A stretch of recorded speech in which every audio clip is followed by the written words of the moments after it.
আসসালামু আলাইকুম প্রিয় ভিউয়ার্স, আশা করি আপনারা সবাই ভালো আছেন। আলহামদুলিল্লাহ আমি ভালো আছি। তো আজকে এটা যে কারণে একটা নতুন ভিডিও নিয়ে আসলাম সেটা হচ্ছে আমি কোয়েল পাখির ডিম বসে দিয়েছিলাম আজ থেকে প্রায় 18-21 দিন আগে। তো মোটামুটি আলহামদুলিল্লাহ এই টাইগার মুরগির ডিমের পাশাপাশি কোয়েল পাখির ডিমগুলো বসে দিয়েছিলাম। তো সবগুলো বাচ্চা বের হয়েছে। তার মধ্যে দেখি যে প্রায় 30টার মতো, 30 থেকে 40টার মতো বাচ্চা বের হয়নি। কেন জানি বের হয়নি সেটা জানি না। তবে ওই ডিমগুলো আমি ফেলে দিতে গেছিলাম 2 দিন আগে। তো ফেলে দেওয়ার সময় দেখি যে ভাঙি, দেখি ভেতরে বাচ্চাগুলো এখনও জীবিত আছে। এখন জীবিত থাকার কারণে আমি আর ফেলে দেইনি, না দিয়ে ওগুলো আবার আনি বসে দিছি। তো মার্শাল্লাহ আজকে দেখি যে একটা ডিম থেকে একটা ডিম থেকে একটা ডিম থেকে আজকে বাচ্চা বের হয়েছে। এই যে বাচ্চাটা অনেক সুন্দর হয়েছে, বাচ্চাটা বের হচ্ছে। তো টাইগার মুরগির ডিমগুলো উল্টে দিই।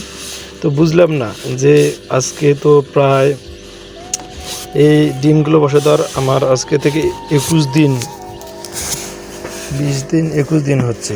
এখন 21 দিন পরও আবার দেখি যে এখন পর্যন্ত যে এই কোয়েলের ডিম থেকে বাচ্চা বের হয়। আমি জানি যে 17 দিনের মধ্যে কোয়েল পাখির ডিমের বাচ্চা হয়, মানে ডিম থেকে বাচ্চা বের হয়। তবে আজকে কেন জানি 21 দিন হওয়ার পরেও এখনও বাচ্চা বেরোচ্ছে। এখনও অনেক ডিম এগুলো রাখা আছে, দেখি আরও বাইর হয় নাকি, এই জন্য অবশ্য রাখি দিছি।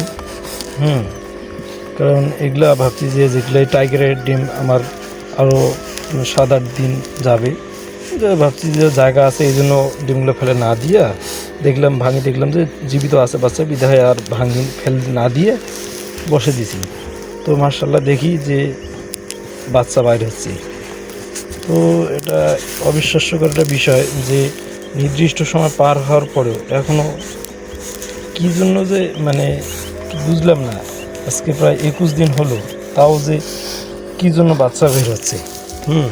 মোটামুটি আমার বাচ্চাগুলো যেগুলো মানে যতগুলো দিছি প্রায় 250টার মতো ডিম দিছিলাম কোয়েল। এইখানে দিছিলাম প্রায় 50টার মতো। হ্যাঁ, আর পাশে আর একটা ইনকিউবেটার, এগুলো আমরা অবশ্য নিজেদের তৈরি। এই যে এই ইনকিউবেটারটা প্রায় ইনকিউবেটার প্রায়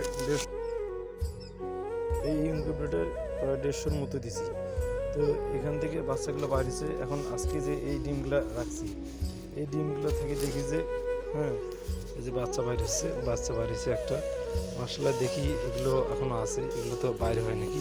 তো বাইরে হলে তো মার্শাল্লাহ ভালোই হবে। তো আমি ফেল দিয়েছে চাইছিলাম, তো ভাঙি দেখে আবার বসে দিছি। যদি বাইরে হয় তাহলে তো আলহামদুলিল্লাহ অনেক ভালোই হয়।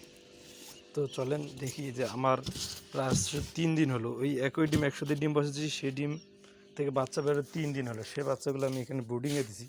ব্রুডিংয়ে মোটামুটি অনেক ভালো আছে। এই যে এখানে সবাই এই যে খুব দৌড়াদৌড়ি করতেছে আমার বাচ্চাগুলো এখানে।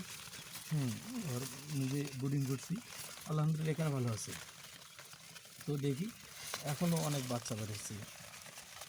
কী জন্য বাচ্চা বেরোচ্ছে, আমি আরও ওই ডিমগুলো অপেক্ষা করবো, দেখি কী অবস্থা, শেষ পর্যন্ত দেখব।